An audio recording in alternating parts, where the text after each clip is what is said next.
Welcome to the Team Talk Podcast. I'm your host, Fernando, and this is my co-host, Austin. Today, we will be covering Fugitive Dogs, a little bit of March Madness, and we're also going to go with the NFL free agency and USA soccer. So let's get started real quick. Tell me about this dog you were trying to tell me before we started this podcast. Okay, so I'm kind of curious. I withheld the information from Fernando this whole time. Scrim the Dog is a local legend in New Orleans, Louisiana recently. The past 11 months, he's been quite the celebrity, the only celebrity that runs away from the limelight. This dog was adopted by, the crazy animal rescue type of ladies. Yeah. So this was essentially what happened. Scrim, the beginning of his fame, he got adopted by a lady with a social media following. He just enjoyed the streets a little more than this cozy home. So he keeps escaping in New Orleans, and people are posting crazy TikToks. He's going like 13 miles a day. His tracking within the city of New Orleans is ridiculous. The whole time he's got an air tag on. This little guy might as well be called Mischief. But his actual name is Scrim, a tiny pup finally safe with Zeus's Rescues founder Michelle Sherman. Wait, so the lady's letting him roam free? No, this is like a hunt. He is a fugitive this whole time. Okay. The whole city is rallying to catch this dog, and they cannot. He's literally like the movie, it's Bolt the movie. Oh, so he's just running around town. No one can catch him. Yes, I'll have to show you some clips. It's quite the feel-good story.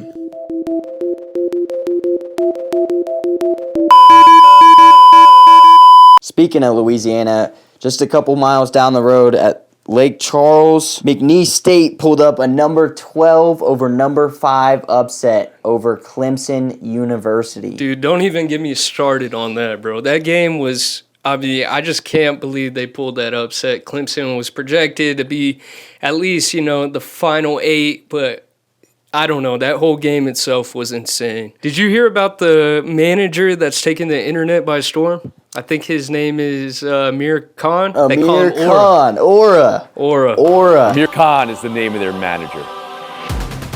He is cinema.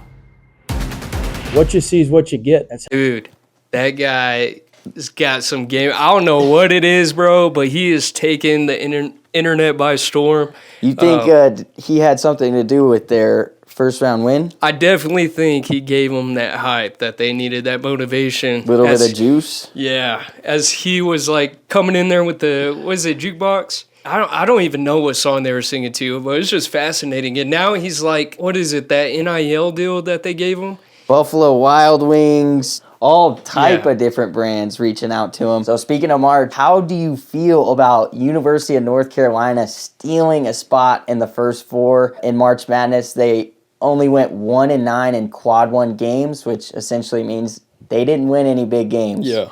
West Virginia got snubbed out of a spot in the first 4 for the Big 12. Personally, I'm not a West Virginia guy, so seeing them get snubbed out of it, I'm perfectly okay with that. That whole thing was insane to me. But there is a team out there that I like to bring up. I'm not trying to be biased or anything, but I think that one team can take it all the way, and that is going to be my Red Raiders. Red Raiders. In the first game we had, we also played a team from North Carolina. Speaking of North Carolina, who did you think the difference was in that first game? It was quite obvious. Kerwin Walton, was it?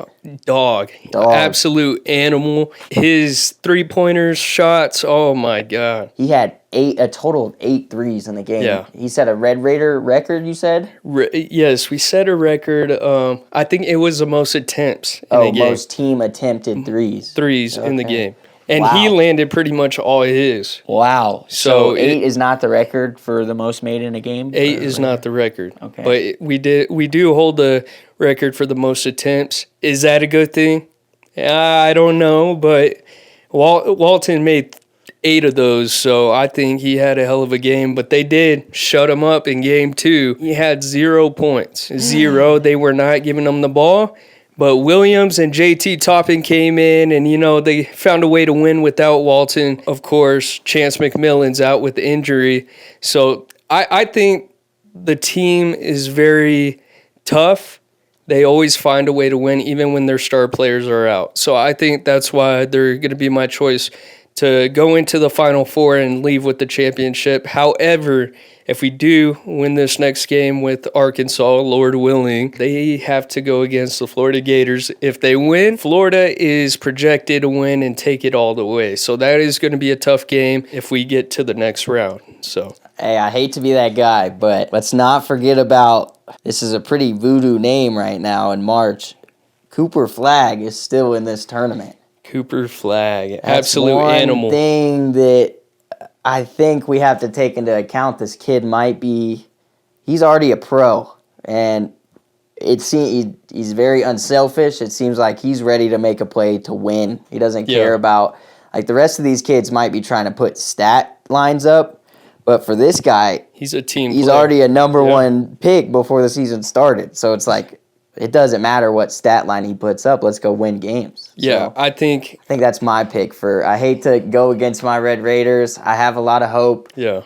Arkansas has our number, and we're about to go through the gauntlet if we win that game versus Exactly. Florida. So I'm going to play it safe here and stick with my bracket that I made, and I'm going to say Duke.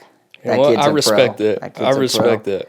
I'm glad Danny Hurley did not get a third one at UConn as well. A three-peat would have been a little egregious in college basketball. It will happen in the NIL timeframe due to the ability to bribe or pay these kids. You'll be able to build somewhat of a dynasty, but not that soon. Yeah. Not that soon.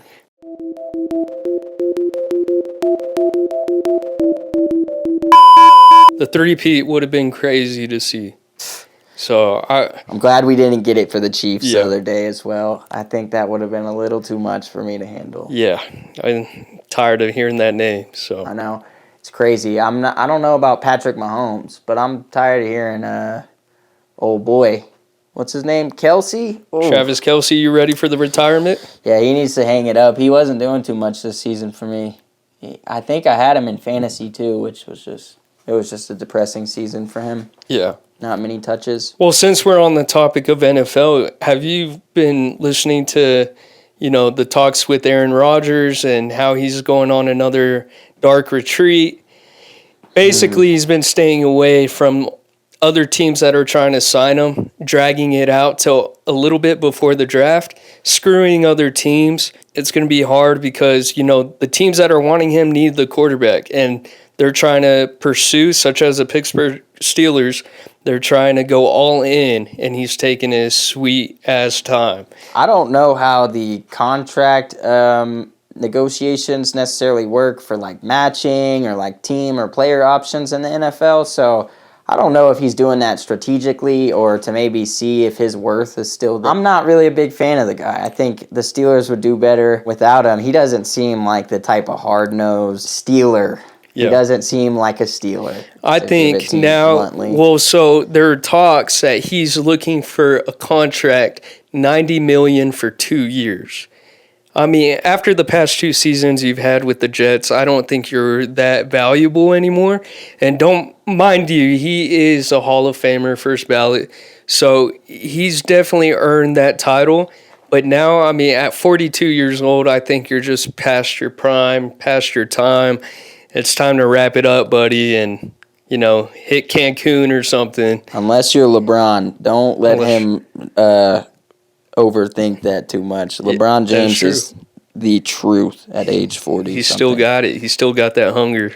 I'm not the biggest Aaron Rodgers fan, but quarterbacks are valuable. I can see it. Just seasoned quarterback is really the problem here. You're going to go through losing if you try to develop a young kid, throwing him out there. And as your Steelers know, losing is it's not taken well there. Yeah. They don't lose too much. Mike Tomlin, he goes positive pretty much every season, I'm pretty sure. So. Yeah, and I think that's what we're frustrated with. We are okay with being mediocre, getting to the wild card round, and being first-round exits. Getting bounced. Yeah, exactly. After this, if Mike Tomlin doesn't prove that we could go out and win a playoff game, especially if you do sign Aaron Rodgers and you don't execute and do that, they're going to come for his head and they're going to want him out of Pittsburgh. So overall, I'm just hoping that the team makes the best decision. I personally do not want to see him as a Pittsburgh Steeler. I just think his demeanor, his attitude with things is just not how we handle it in Pittsburgh. So I really do not want to see that signing. And I kind of hope we pick in the draft Jackson Dart. I mean, we let Justin Fields go. That hurt to see. He's young still. He's ready to play, ready to go. We got a glimpse of that in the beginning of this season. Why would you get rid of him?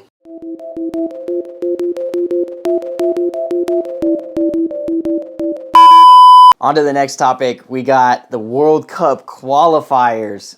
The United States is not doing so well with our new manager leading us into battle. We are 0-2.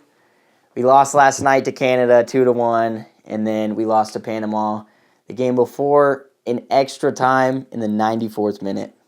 That's insane. Are you hopeful for the United States' future in these World Cups or international play in the future, or do you think that that's going to take a little longer to develop here?